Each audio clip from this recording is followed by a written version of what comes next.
11 and 12 are, I'll nickname them the whip, okay?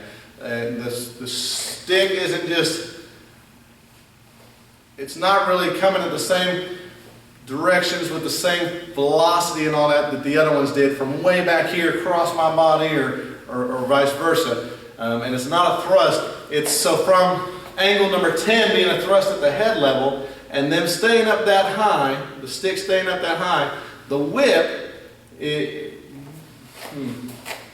from here, kind of becomes, number 11 is a backhand, so to the back side, so thumb leading the way to circle, so I'll point my palm at my attacker, make sure it's up above my head because I don't want to hit myself in the face with this, but I'll whip it around, so thumb goes to my belly side, behind me, and then my back side is at backhands, with still the tip, backhands my opponent.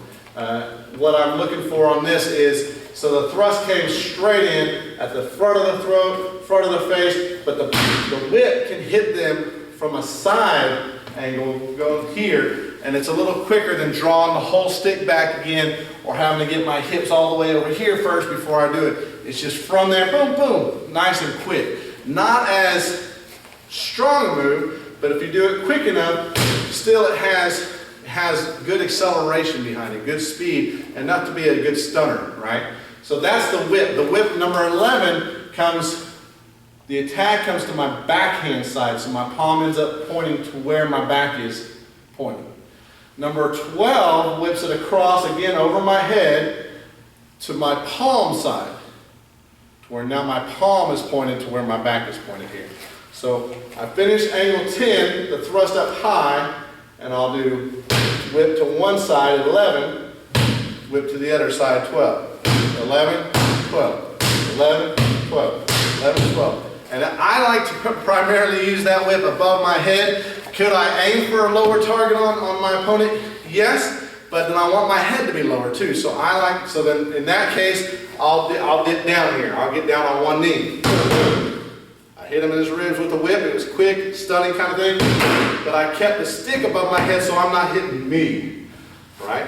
It's just one of the 1,000 reasons why I love to practice with and prefer to practice with the padded weapons instead of the sticks, but you get a little bit more noise, and for video purposes, I figured the wooden sticks would be a little bit better for demonstrating. So the whips are angles 11 and 12. Practice it with both your left hand and your right hand in charge.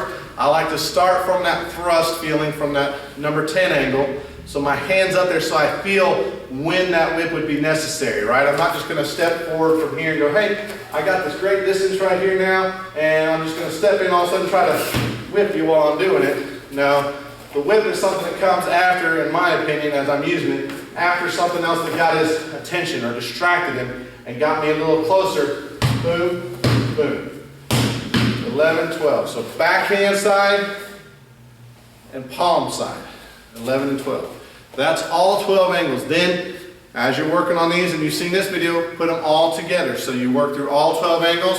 1, 2, 3, 4, twirl, 5, 6, 7, 8, 9, twirl, 10, whip 11, 12. And figure out, first just get through that sequence smoothly. Then figure out how your hips, your knees, your body can help you with that. That's the purpose of this. I don't want to just muscle something. That's why I love so many things about martial arts, is that it teaches me to use my entire body, right? So a smaller opponent, smaller defender getting attacked by a bigger guy can still have a chance of defending themselves. I don't have to be as strong muscularly as that person right there, as long as I understand the concepts of using my entire body to get more mass behind that attack, right? That and the acceleration. The hips will help with that acceleration. So work on all 12 angles. Now you've seen them all. Put them together smoothly. Get them kind of like a rolling pattern too, like we did with the bow. Get them going 1, 2, 3, 4, 5, 6, 7, 8, 9, 10, 11, 12. 1, 2, 3, 4, 5. Just keep going through it. And then speed up. Get your hips into it. Get a little bit more oomph into it. And beat the tar out of that bag. Right? With remembering where you're hitting with, so you don't want to end up getting too close. It's real easy to get carried away as you're practicing here on your target, and then all of a sudden, next thing you know, you're in your close. I'm going to get you! And you're way too close for having that big long stick that you got. The purpose of that stick is to hit from here, from a distance. So keep that distance training too. While you're working on increasing your speed and your fluidity, you're learning the distance that stick gives you and allows you. Hey there, I hope you enjoyed that video. If you'd like more information for more videos that we produce, please check out ninjafit.com, and there's ways for you on that page to follow us, friend us, subscribe to us.